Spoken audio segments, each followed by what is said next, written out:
Iran का ऐलान, Israel का विनाश शुरू।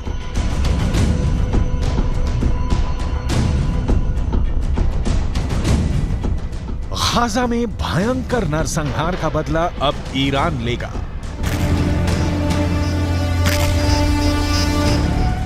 ईरान के सुप्रीम लीडर अली खामनेई ने ऐलान कर दिया है कि भले ही हमास और इजरायल के बीच सीज फायर हो गया हो, लेकिन ईरान गाजा में गिराए गए एक एक इजरायली बम का खूनी बदला जरूर लेगा। ईरान ने यहां तक धमकी दी है कि वो इजरायल और अमेरिका को किसी भी कीमत पर नहीं बख्शेगा और अब इजरायल पर भीषण हमले शुरू हो चुके हैं।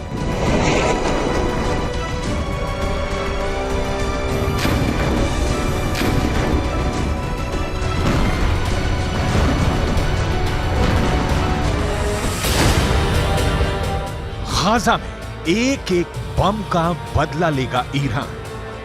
हम आपको आगे बताएंगे कि ईरान इजरायल पर किस तरह से घातक हमले शुरू कर रहा है और अभी ईरान हिजबुल्लाह हूथी के लड़ाकों के साथ मिलकर इजरायल पर किस तरह से हमले तेज कर रहा है। लेकिन उससे पहले ये जान लीजिए कि इजरायली सेना ने सीज फायर के दौरान पिछले 48 घंटे में गाजा और वेस्ट बैंक में कितनी भीषण तबाही मचाई है और हमास को कितना बड़ा नुकसान हुआ है।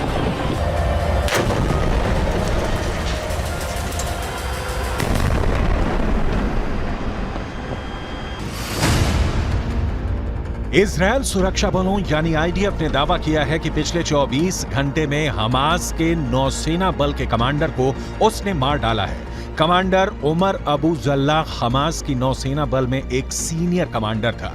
कमांडर उमर अबू जल्लाह को इजरायली सेना ने हवाई हमले में मारा है। अब तक हमास के 70 से ज्यादा कमांडर मारे जा चुके हैं। कमांडर उमर अबू जल्लाह से पहले दक्षिणी खान यूनुस बटालियन के कमांडर बिलाल अल कीदरा मारा गया था, जबकि उससे पहले कमांडर अयमन नोफेल और मेजर जनरल जियाद मोहिसेन भी मारे जा चुके हैं। जबकि हमास कमांडर मुराद अबू मुराद, अली कादी और मोहम्मद कटमश को भी आईडीएफ मार चुकी है।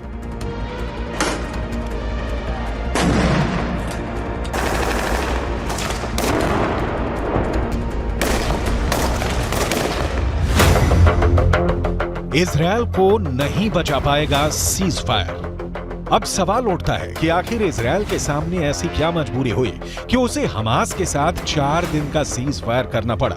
ईरानी सेना के दावों के मुताबिक गाजा सिटी में इजरायली सेना को भी भारी नुकसान हुआ है। ईरान का यहां तक दावा है कि भले इजरायल अपने 70 सैनिकों के मरने का दावा करे, लेकिन हकीकत में इजरायल के 10 से 20 गुना सैनिक गाजा सिटी में सीधी जंग में मारे जा चुके हैं। इसीलिए ईरान के सुप्रीम लीडर अली खामनेई 4 दिन के सीज फायर शुरू होने के साथ ही ऐलान कर दिया था कि गाजा में गिराए गए एक एक इजरायली बम का बदला लिया जाएगा। इसी को लेकर ईरान की राजधानी तेहरान में ईरान सैनिक और लड़ाकों ने जबरदस्त प्रदर्शन किया है, जिसमें इजरायल को नक्शे से मिटाने की कस्में खाई गई हैं। तेहरान में हुए प्रदर्शन की तस्वीरों में साफ देखा जा सकता है कि जबरदस्त नारों के बीच इजरायल को मिटाने की कस्में खाई जा रही हैं।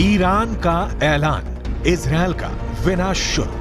पश्चिमी मीडिया के मुताबिक नेतन्याहू के लाख चेतावनी देने के बावजूद ईरान बंकरों में छिपे अपने घातक हथियारों से इजरायल पर बड़े हमले की तैयारी कर चुका है। एक अनुमान के मुताबिक इजरायल पर हमला करने के लिए ईरान ने शाहिद सीरीज के आत्मघाती ड्रोन तैयार कर चुका है। इसके अलावा मुहाजिर 10, अराश 2 ड्रोन भी ईरान के बेहद घातक हथियार हैं, जो इजरायली शहरों को तबाह कर सकते हैं।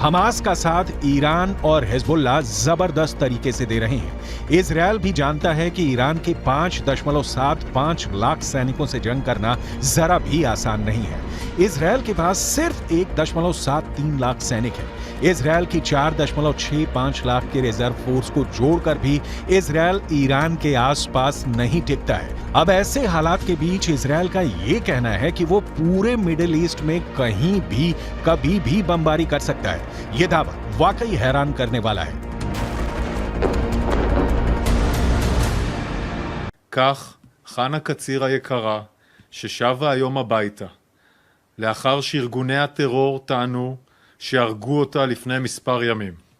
לכן, יש להסתמך על דיווחים של גורמים רשמיים בלבד. בעזה, בשעות הבוקר, כוחות צה"ל נערכו בקווי ההפוגה בשטח רצועת עזה. המפקדים תודרכו והכינו את הכוחות להתנהלות במהלך ההפוגה. ביטחון הלוחמים שלנו लेकिन ये भी सच है कि गाजा पट्टी को 60% तक इजरायल तबाह कर चुका है। इधर 1.5 महीने से ज्यादा की जंग में लगभग 15,000 से ज्यादा लोग गाजा में मारे जा चुके हैं। लगभग 3,000 लोग अभी भी कब्रिस्तान बन चुके उत्तरी गाजा की इमारतों में दफन हैं। लगभग 50 दिन की जंग में इजरायली वायुसेना ने 35,000 से ज्यादा बम उत्तरी गाजा, दक्षिणी गाजा और वेस्ट बैंक पर बरसाए हैं। 70 से ज्यादा हमास के कमांडर मारे जा चुके हैं। इजरायली फोर्स ने हमास के इस्लामिक जिहाद परिषद के मुख्यालय, कमांड सेंटर, सैन्य परिसर, दर्जनों launcher pad, anti tank post और वॉच टावर को मलबे में बदल दिया। इस दौरान फिलिस्तीनी इस्लामिक जिहाद आतंकवादी संगठन के सैन्य मुख्यालय को भी नष्ट कर दिया गया। इसके अलावा आईडीएफ ने हमास के कई बुनियादी ढांचे को भी बर्बाद कर दिया। इधर हमास के टॉप कमांडर इस्माइल हानिया ईरान के साथ मिलकर इजरायल से लंबे युद्ध की जबरदस्त तैयारी कर रहे हैं। जरा इन तस्वीरों को देखिए। हमास के नेता और टॉप कमांडर इस्माइल हानिया ईरान के विदेश मंत्री हुसैन अमीर अब्दुल्लाहियान के बीच एक जबरदस्त मीटिंग हो चुकी है। दावा किया जा रहा है कि कतर की राजधानी दोहा में हुई इस मीटिंग में ईरान ने हमास की लीडरशिप को साफ कर दिया है कि ईरान इजरायल के खिलाफ जंग में उतर चुका है। अब ईरान की बेतहाशा सैन्य ताकत हमास की ताकत बन गई है। यानी गाजा में इजरायल को सिर्फ हमास से नहीं बल्कि ईरान की सेना, लेबनान के हिजबुल्लाह लड़ाकों और हमास के सुरंग जिहादियों से जंग करनी पड़ेगी। אני כבר רואה את האזרחים של עזה הולכים עם דגלים לבנים לאורך החוף ונעים דרומה. וחיזבאללה גורר את לבנון למלחמה שעלולה לקרות. והוא עושה טעויות. אם הוא יעשה טעויות מהסוג הזה כאן, गाजा में एक एक बम का बदला लेगा ईरान। लेकिन वहीं दूसरी तरफ इजरायली सेना के हौसले 7वें आसमान पर पहुंच गए हैं। जरा देखिए कैसे। इजरायल की एयरफोर्स के चीफ मेजर जनरल टोमेर बार ने एक टीवी चैनल पर ऐलान किया कि जरूरत पड़ने पर पूरे मिडिल ईस्ट में कहीं भी बम गिराए जा सकते हैं।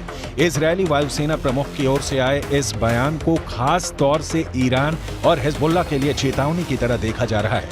इजरायल की वायुसेना चीफ ने कहा है कि हम हमास पर चौतरफा हमले कर रहे हैं, उसको जमीन पर और जमीन के नीचे मार रहे हैं।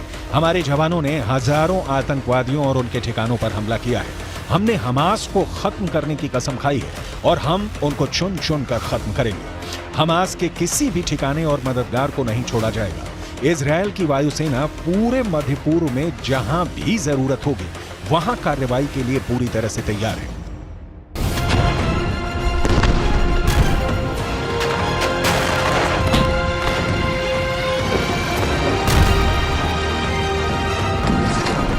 אנחנו חודש כבר במלחמה, פוגעים מאוד מאוד קשה בחמאס, פוגעים בהנהגה של חמאס, פוגעים במפקדים, פוגעים במחבלים, הורסים לחמאס את התשתיות בעזה, ואנחנו גם כל הזמן במוכנות לאזורים אחרים. הבסיס הזה יודע להגיע. हमास की मौजूदा सैन्य क्षमता को देखें तो उसके पास ज्यादातर ईरान के दिए हथियार हैं। इजरायल पर मौजूदा हमले में फज्र 3 और फज्र 5 रॉकेट का इस्तेमाल किया जा रहा है। ये दोनों ही सतह से सतह पर मार करने वाली मिसाइलें हैं। इनमें से फज्र 3 43 किलोमीटर तक वार कर सकती है, जबकि फज्र 5 75 किलोमीटर तक तबाही मचाती है। ईरान से हमास को छोटी दूरी तक मार करने वाले रॉकेटों का जखीरा भी मिला है। इसके अलावा हमास हथगोलों और विस्फोटकों का जमकर इस्तेमाल कर रहा है। आरपीजी से सबसे ज्यादा हमले सुरंगों से हमास इजरायली सेना पर कर रहा है। विस्फोटक बेल्ट का भी इस्तेमाल हमास के लड़ाके आईडीएफ के खिलाफ जमकर कर रहे हैं, जबकि एंटी टैंक मिसाइलें हमास का अचूक हथियार इस वक्त साबित हो रही हैं। कुल मिलाकर ईरान गाजा में इजरायल से खूनी बदले लेना शुरू कर चुका है। अब देखना होगा इजरायल एक साथ हमास, हिजबुल्लाह और ईरान को हमले का जवाब कैसे देगा और सीज फायर के बाद ईरान इजरायल पर किस तरह के घातक हमले करेगा।